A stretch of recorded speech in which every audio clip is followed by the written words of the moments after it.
जादू जी क्या धार जितना कहतानी कर हैला जादू जी के धर जितना कहतानी कर हैला जादू जी के धर जितना कहतानी कर हैला जादू जी के धर नाता होई बाबाल गोरी अरे नाता होई बाबाल गोरी ढेरी नखरा कर कर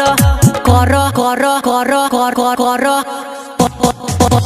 जितना कहतानी कर हैला जादू जी के धर जितना कहतानी कर हैला जादू जी के धर जादू जी के धर मिक्स बाय विश्वकर्मा स्टूडियो जादू जी के पिपराही धर बाजार। कंचन इब्राहिमपुर जादू जी के धर जितना कहतानी कर हैला जादू जी के धर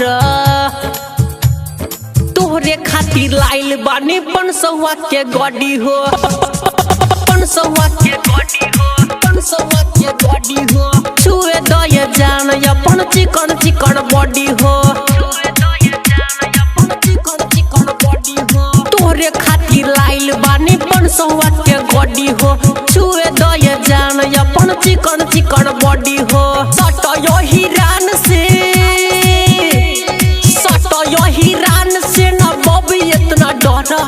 डर डर डर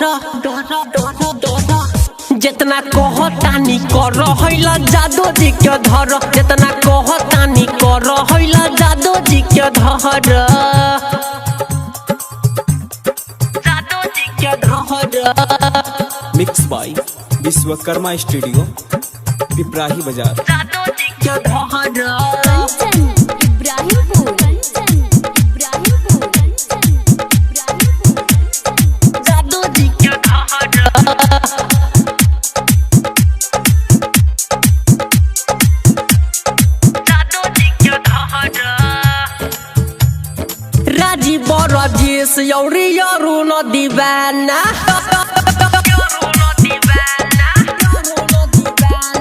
तोहरे संगे रात भर हिली समियाना राजी बरजेश यौरी यरू न दीवाना तोहरे संगे रात भर हिली समियाना अब बैठा कोरा में अरे अब बैठा कोरा में ना बॉबी इतना डर डर डर डर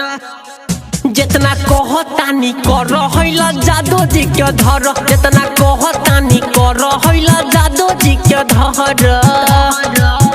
mix by Vishwakarma studio Piprahi.